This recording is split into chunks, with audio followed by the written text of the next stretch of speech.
What the fraudsters appear to be doing is showing their level of understanding of how the disbursement process works. And they're looking at ways to intercept wires that should be going to mortgage holders that need to be paid off to pass marketable title and to be able to insure it.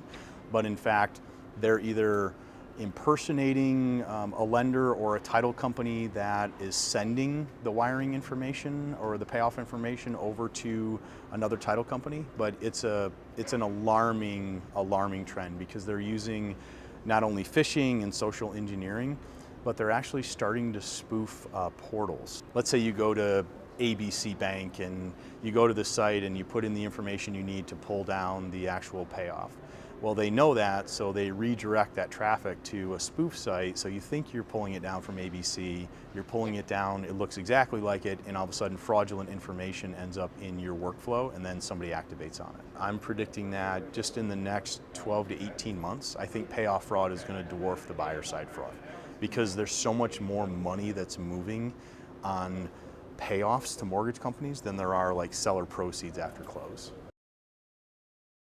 We need to start talking about the issue sooner, in the transaction. So once we identify the name of the buyer, we identify the identity of the seller, let's start the education process earlier on. I think that's our first and most effective line of defense, to set up this understanding around how the money is going to flow. Because a lot of them, this is the first time they've been through a transaction. You think of the millennial buyers, and they've never bought a house. A lot of them don't own a checkbook, and this is all foreign to them. But yet we're the custodians, we're the protectors and the guardians of the transaction. So I think it's that. I think it's also training in internal employees. Look at the construct of the email and say, is this how somebody normally talks? Or why do they keep asking me when I'm going to send the wire? So that's another huge cue. Like, if you get question after question on when is that wire going to be released, when are you sending that, you got to pull back and say, hold on a second. Does that make sense? A lender is not going to ask you when you sent the wire.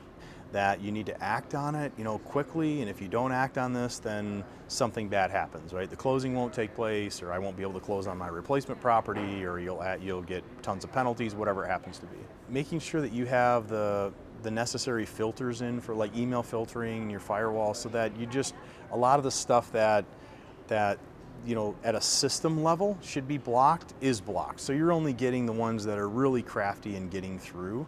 And even on those, looking for, I joke, but it's true, the word kindly, or, letters that should be capitalized, but they're not. With training and with more discipline, you could start to see it further and further away, but we have to slow down to do that. If you're just scanning emails and clicking on attachments randomly and activating on those because you're busy or stressed, and look, I get it, we're in the industry, that it's not, you're gonna get stung at some point. It's only a matter of time.